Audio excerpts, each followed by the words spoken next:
Good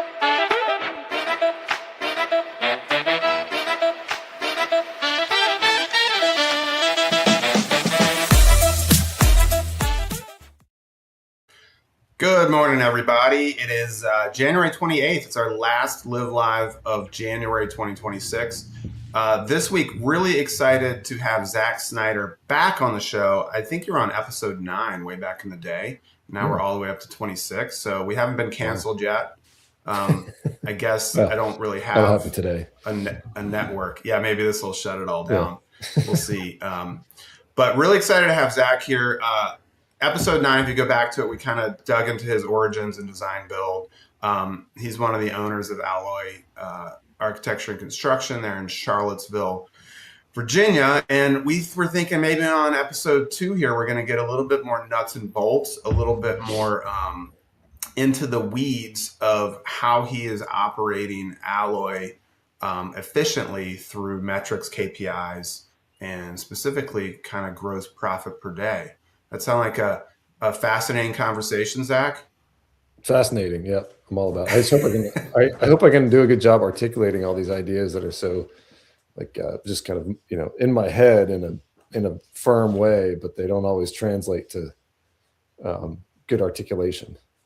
Well, maybe we'll do another one because Ian Schwant was on from TDS, and he kind of has a similar brain where you guys are you just love connecting the dots and the wires between different aspects, and it's really kind of cool to see there's a real design element in it that then applies to how you operate. So depending on where this one goes, maybe we'll get like a roundtable discussion on an episode and get Ian back on here, and you guys can go back and forth and further elaborate and articulate on your genius.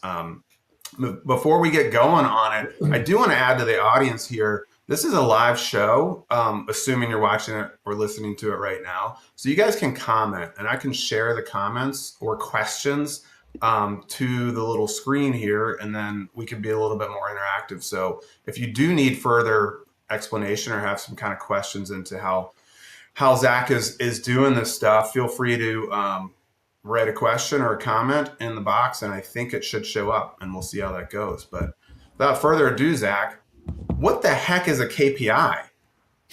Key performance indicator, Dave. Yeah, they're all over the place. Yeah. Any other questions? Yeah, there you go. So you guys have departmental KPIs, I assume. Yep. Which is a metric that is, what's the old saying? If you can't measure it, you can't fix it, or you can't improve it, something like that. What you measure gets fixed, or whatever. Yeah, something like that. Yeah. So then every week you guys report on these metrics as a leadership team, I imagine. So how many do you guys have across the company? We have quite a few. So each department. So we have our leadership team. We have, and those honestly are the KPIs we have for our leadership team are the most well developed, and the ones that I think are most impactful for us, definitely as a leadership team. And actually, one of my jobs this quarter that I've assigned myself is to kind of look at all of our dashboards for each team and kind of clean them up and see if they've got some redundancies or things that aren't really working. But anyway, so we have our leadership team, we have construction department, architecture department, our project development team, and then we have sales and marketing, and each department has a few KPIs that we're looking at. And so like leadership team, for example, we have more than a few. And in that dashboard, we're looking at, we kind of have a high level financials. We have what's, architecture, we have the construction department, and then we have sales and marketing KPIs that we're looking at as a leadership team. And they're slightly different than the KPIs that the team's looking at, if that makes sense. Just trying to keep it high level at the leadership team meeting. And then is gross profit per day part of the production department, or is that an overarching? GP per day is part of the production department. Okay. Yeah. So but it's on the leadership team's like production KPIs. Okay. And so just to kind of establish the foundation, so GP per day would be gross profit per day. Yep. Which correct me if I'm mistaken, but that would essentially be the calculated gross profit on a project divided by the duration of said project Yep. Yep. is That's right. essentially that. So why is that so crucial to your operations these days? It is that's a good question. It's kind of where everything is coming back to as far as when we're selling a job, we're using GP per day to establish the margin that we're selling it at. And then once that is established, we are then um, using it as a measuring stick to see how we are performing on that specific job. So our GP per day, um, let's say our GP per day is $700 a day. If we sell the job at $700 a day, and the margin might be, depending on the size of the job, the GP per day, the gross profit margin for that job at 700 GP per day could it be anywhere from 22% if it's a really big job, um, up to 40% if it's a smaller job. So on a daily basis, or as a GP per day, are you looking at that as a percentage or a dollar amount then? Dollar amount, yeah, Yeah. yeah. And we look at it per. Let's see, we look at it kind of an average. So so we've got 6 jobs running, and our average GP per day, let's say, is 900. But as a total, the sum of all the GP per day for those 9 jobs might be, you know, whatever, $1,300 a day, or well, probably more like 3 or 4,000 a day. So it's just 2 different ways to look at it.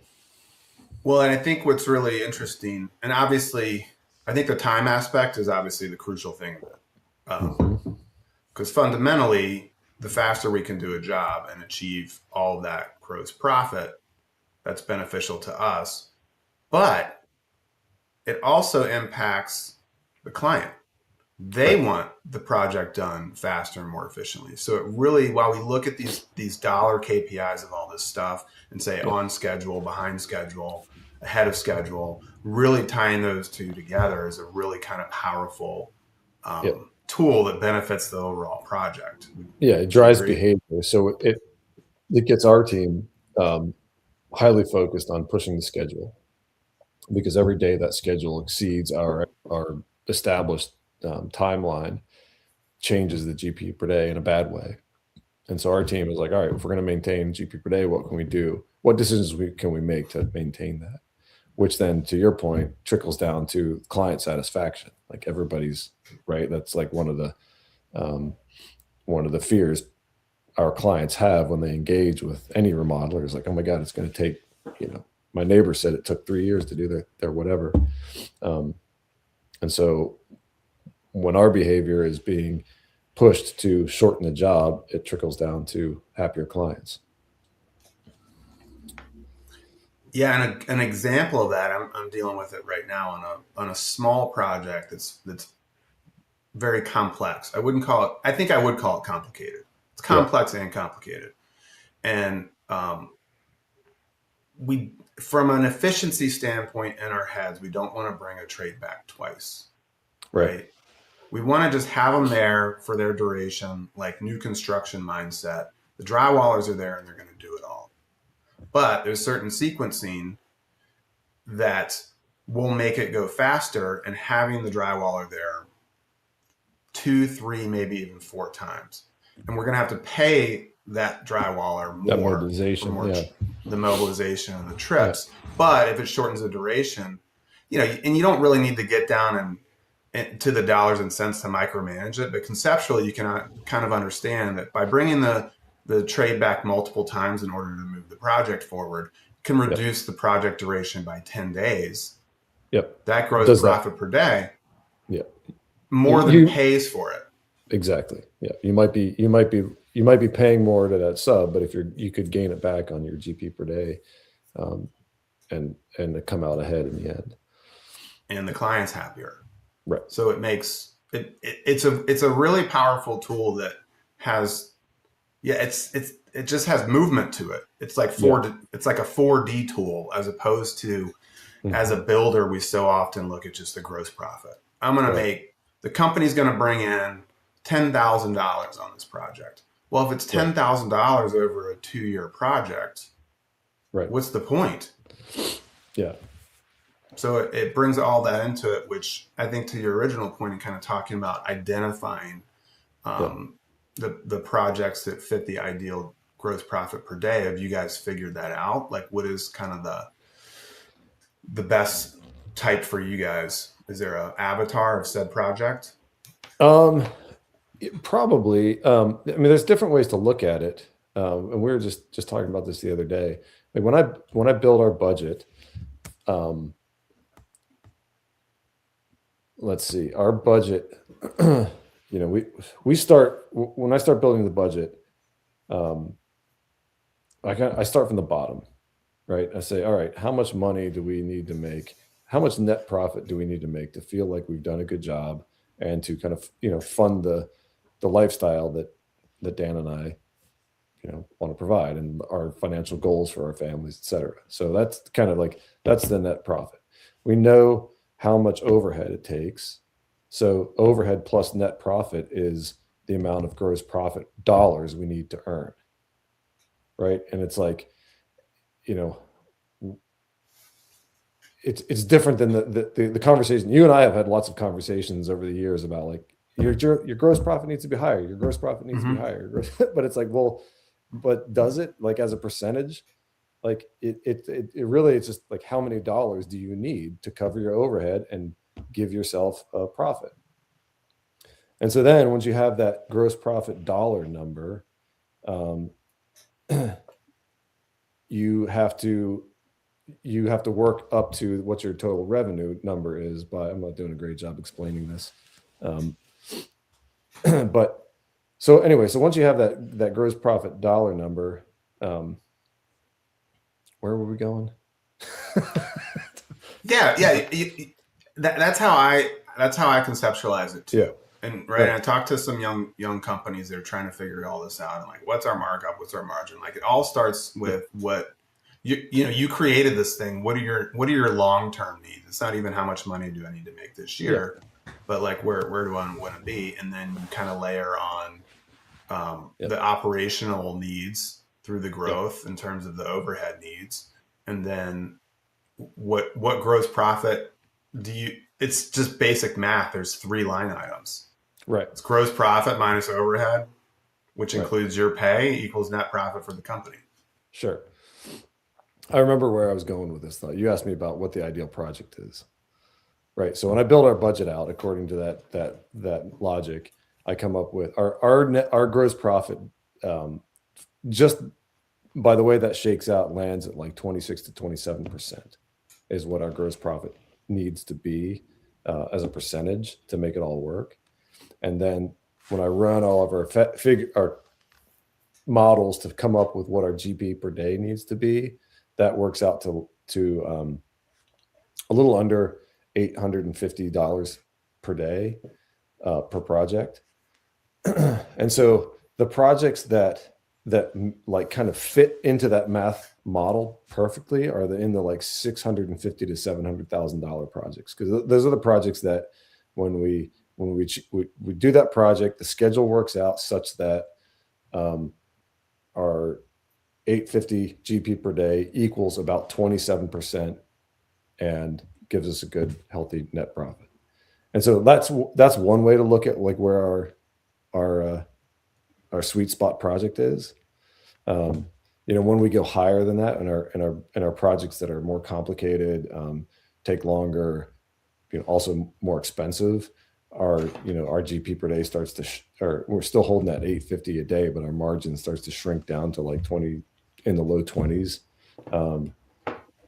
And we see more just kind of, whatever the schedule for those bigger jobs is a little bit harder for us to manage. So that GP per day is slightly more at risk.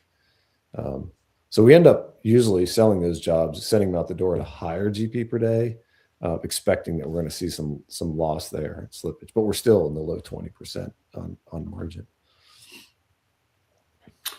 Do you see? So this might be a little bit of a tricky question. I'll see if I can articulate it. So the more I've kind of thought or dug into this entire concept, Mm-hmm. the most profitable per day fundamentally would be something that had a lot of cost in a very short duration. Yep. So if someone wants to put in $100,000 toilet, the gross profit on said toilet install on the duration would be really significant.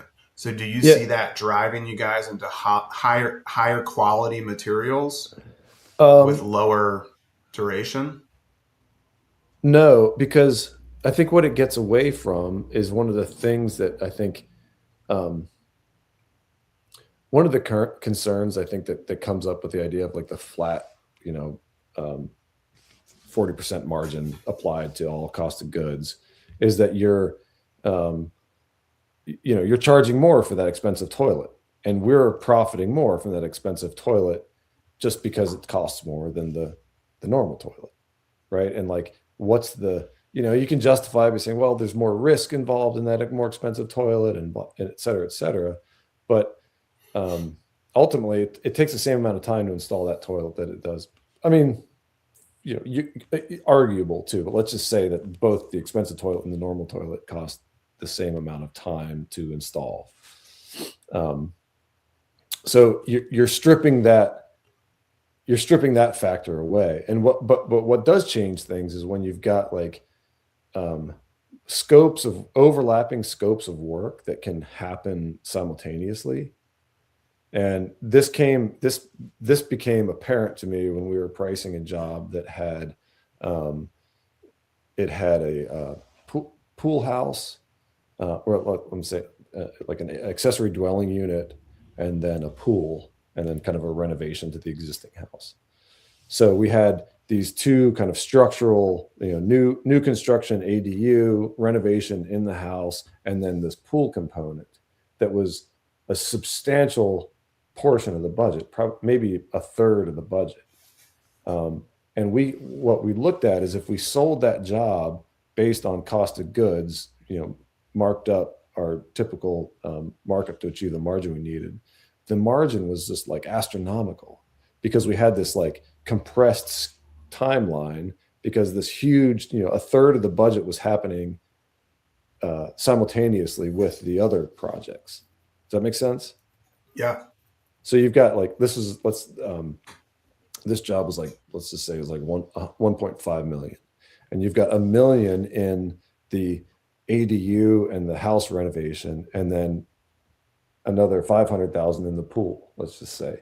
And so you've got like, you have $1 million timeline, but a $1.5 million costs. And so you're establishing GP per day on that timeline, not on the costs. So what it allowed us to do was to sell the job for a margin comfortably that was much less than we would if we were just using a flat margin. But it made it competitive because had we applied a flat margin to all those costs, the price would have been over 2 million. And it would have been untenable for the client. Yeah, that's really okay. So I think I missed. I think you were explaining that earlier, and that just helped me better understand. So your kind of foundational basis is not the overall margin on the project. When you're bidding it, or I'm sorry, not bidding it, as you're pricing it and putting Yep. together your contract dollars, you just need to achieve that GP per day.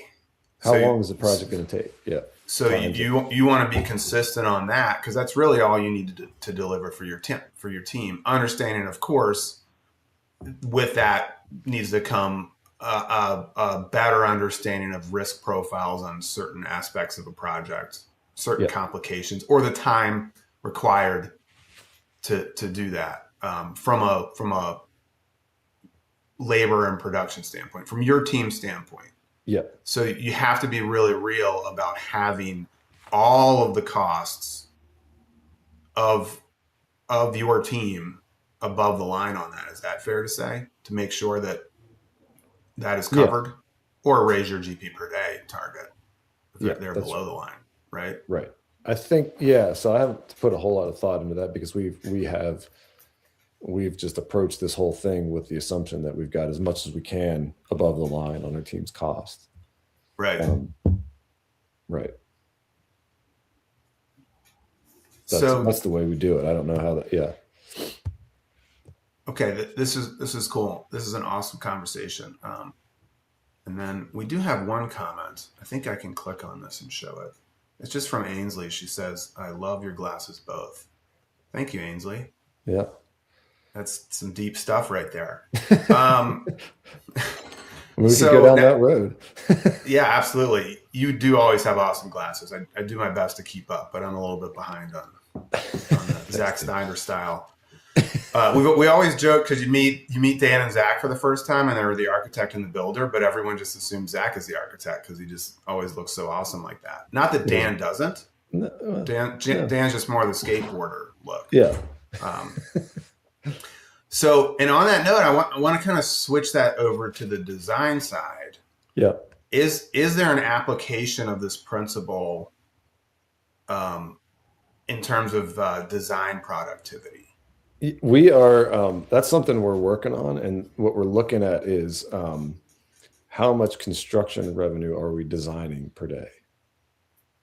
Because we're design build, right? So this is a very different world. And I don't know that this stuff would be applicable to as I understand architecture firms, I don't think this is applicable because you're probably in most cases mostly concerned with just billable time. But in our world, if we're producing, the goal of our architecture team is to produce enough designable construction projects to achieve our overarching revenue goals for the year. So what we're looking at is, can we find a way to measure the amount of construction revenue that our design team is putting out throughputting in a measurable time. So the idea is, construction revenue per day produced.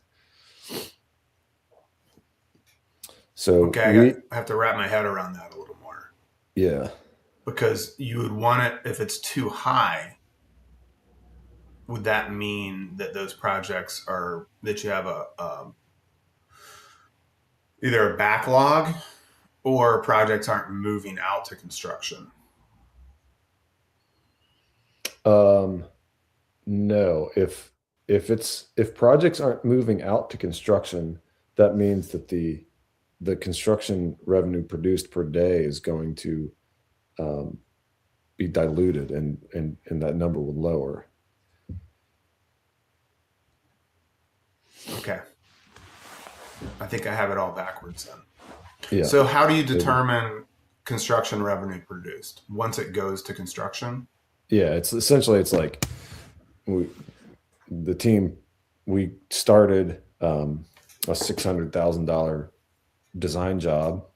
It's a design job to produce a $600,000 construction job, right? So that's the construction revenue, 600,000. Did that take us 6 months, or did that take us 12 months? Right. I see. Yeah. So I can't do that math in my head, but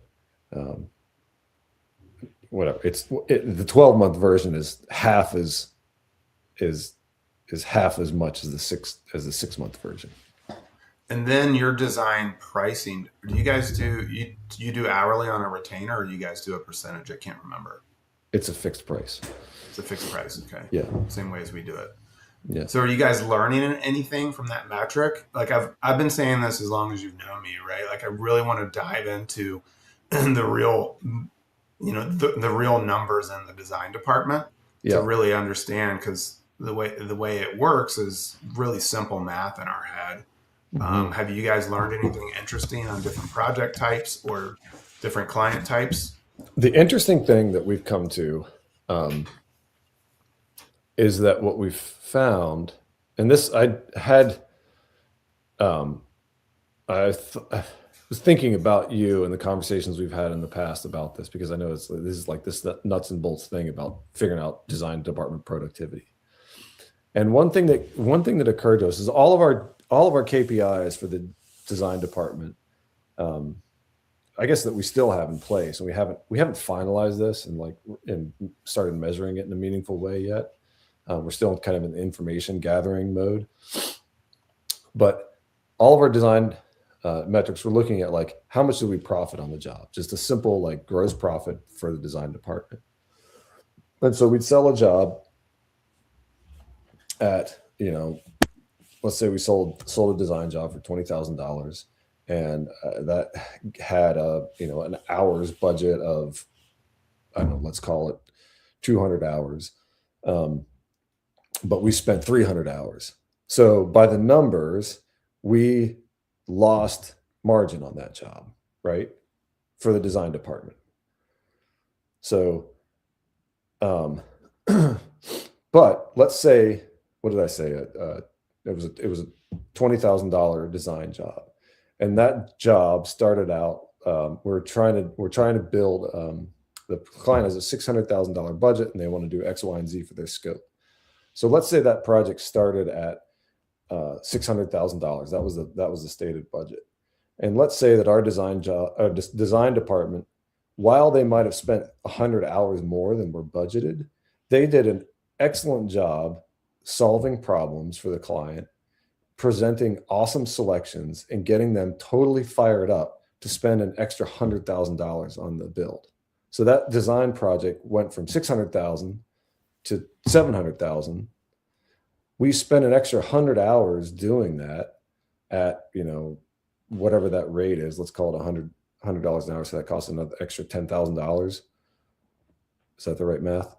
Yes. Let's just say it cost an extra $5,000. So we lost $5,000 in margin on that job, but we gained $100,000 of construction margin. So there's like this loss that we're looking at on the architecture side, saying, "Oh my God, we're losing margin. We're going over budget. Blah blah blah." I just lost your camera, Dave. Yeah, I don't know what's up with that. I noticed I froze for a minute. Yeah. Well, we're still talking. Okay, cool. So you get. I don't know if you see where I'm going with this, but so we've got this $5,000 loss on the design side, which is significant relative to that design budget, but that loss has generated us $100,000 in extra revenue that we're probably selling at 27% margin.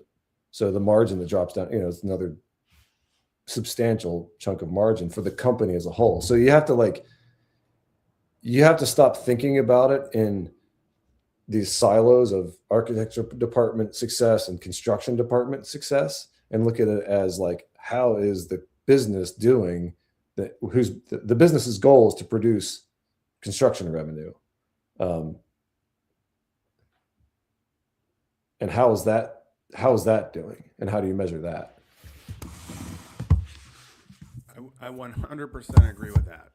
Cool. Which is why it is so funky when we always try and dig into the data and the numbers that exist behind the design team, because it is more than just hours spent. There's so many intangibles in it. And I know I lost my camera, and then I actually realized the microphone that I was holding in front of my mouth wasn't actually activated, so I just changed microphones. So yeah, your audio is a hopefully little I sound different. better. Do I sound better or worse? I had to turn your sound is a little quieter, but I just turned my volume up. You sound the same now. I don't know. So much for my technology here, but we can hear you. You sound great. As we discussed, you're wearing AirPods that are connected to a Mac, which is the best way to do it. But I'm on a PC, and they don't really talk very well. No, I think that's really cool, and I think it's something that we're always trying to dig into, as well as it relates to the design department. What other KPIs have you guys established on the design side of stuff? We look at we look at billable time just kind of as a baseline to make sure we're spending, the right amount. And that's something we're currently kind of digging into a little bit more to see, um, make sure we're not spending too much unbillable time. We also look at like when is our, what's our pipeline look like and how far out can we start a new job? Another thing that we're trying to shrink and kind of um, improve on. Um, yeah, that's about it. Yeah, it always seems like to be the trickiest area to really define. Yeah, yeah, yeah. Cool, man. Well, I think this has been really interesting. It's got my brain continuing to think deeper about the GP per day and kind of Hmm. the moving aspects of it. Uh, Before we hopped on here, and luckily your camera still works, so we started talking Legos a little bit. Oh, Uh, I had mentioned that next week I have Adam Reed Tucker on the show, which will be really cool. He's, if anybody has ever built a Lego architecture set, he designed the first 15 of them, and so if you still have the box, his signature's on it. Chicago architect turned Lego designer, so we kind of we started digging into Legos a little bit. Zach, you're like, nah, my kids play with Legos. I like Legos, and then you realize that Legos are actually a really big part of the alloy culture. yeah. Well, we have these little Lego alloy robots that we had somebody, Yeah. Lego designer, create. We also have a Lego org chart for our team. So I don't think I've ever seen that. How did you guys pull that one together? And who was the wizard behind that idea? Look, I was at it was like some cold, rainy day a couple of years ago, and my kids and I went to the Lego store. It's not it's called Bricks and Minifigs. It's kind of an they sell Legos. They have, but it's not a Lego store. That right? It's like not a Lego branded store. Anyway, they have piles of Legos. You can go there and just like build Lego stuff all day. They sell a bunch of sets. They sell a bunch of sets that people have built for like astronomical amounts of money. And then they have buckets of Lego minifig body parts. And so my kids were just goofing around in there, and I was like, "Huh, I wonder if I could like build a minifig of, somebody I know." And then I just went down this rabbit hole, and next thing you know, I've got like, everybody in our organization kind of built out in little minifigs. So that was the genesis. Just a rainy day at the bricks and minifig store. And now when we have a new hire, 90 days in, if things are successful and they're sticking around, I'll go over to bricks and minifigs and build a minifig for them and plop it into the org chart. That's pretty cool. I mean, it seems like it could be a little bit dangerous too. Like if you made someone the evil minifig, or Yeah, the I angry don't know. minifig. Yeah, There's a lot of or the angry one. There's a lot of options there, but I yeah. guess you keep it simple. Keep it simple. Yeah, it's hard to find. You got to kind of what it's hard to make a. It's hard to capture somebody's personality in the options that are available there. So it's pretty simple. It is interesting though. If you really spend the time Hmm.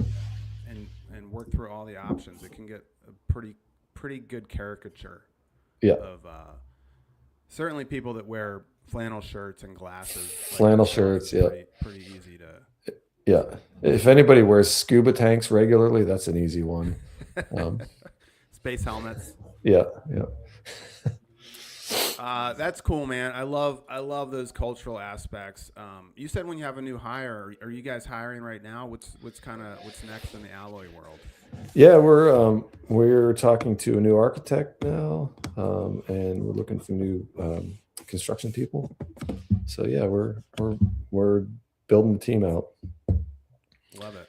Yeah, we're hoping that adding a new team member in the architecture department is going to increase that architecture revenue per day metric, Hmm. uh, because it needs to we need to push that one. Yeah, we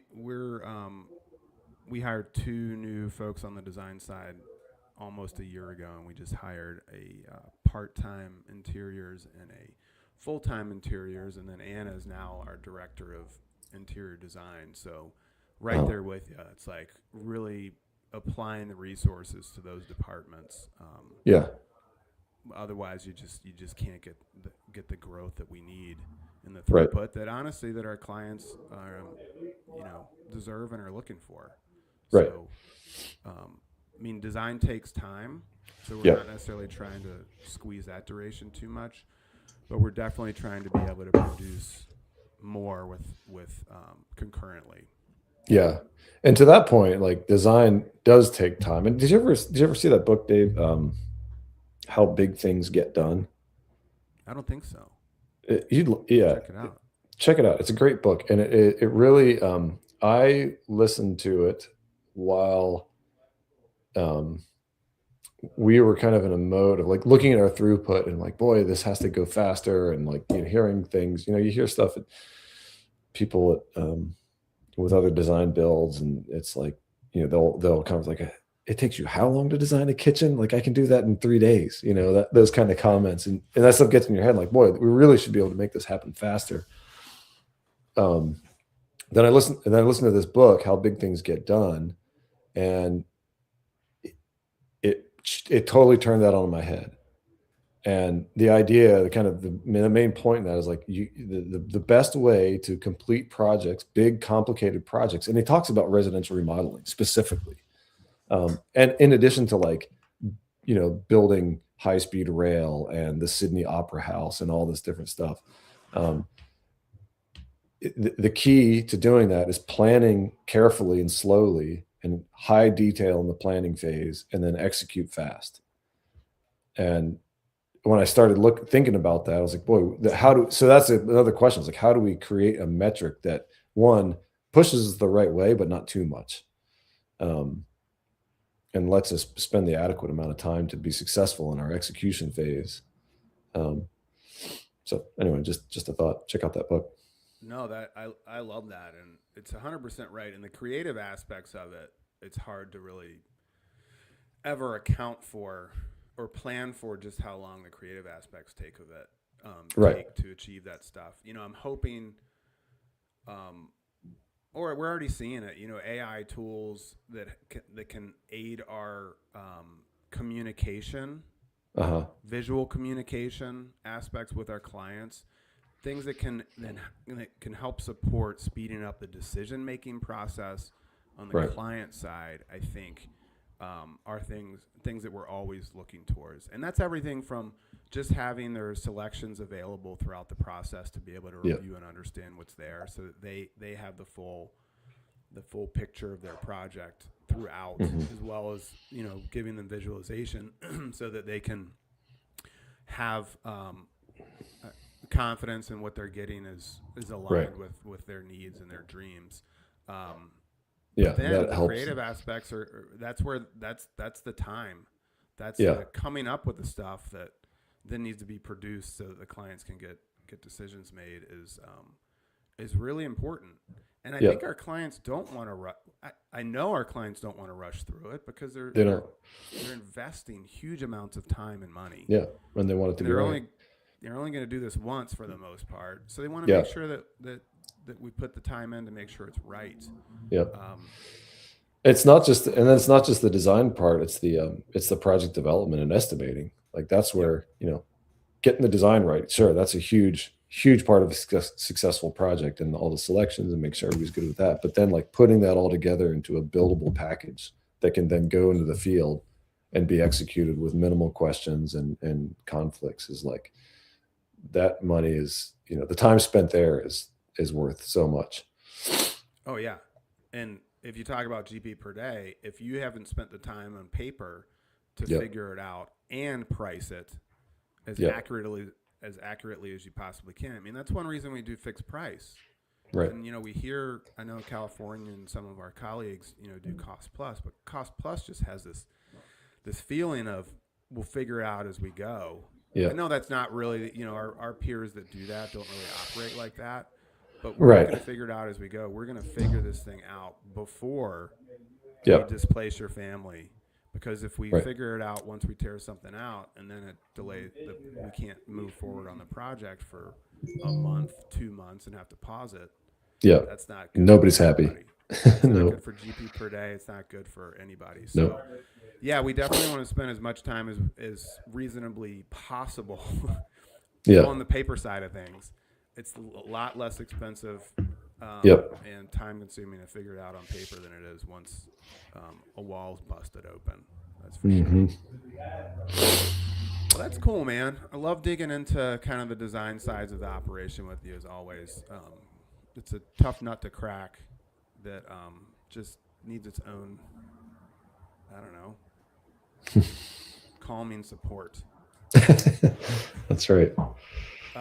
Cool. Well, I'll let you go. I know we went a little bit long here, but anything else on your mind you wanted to throw out there?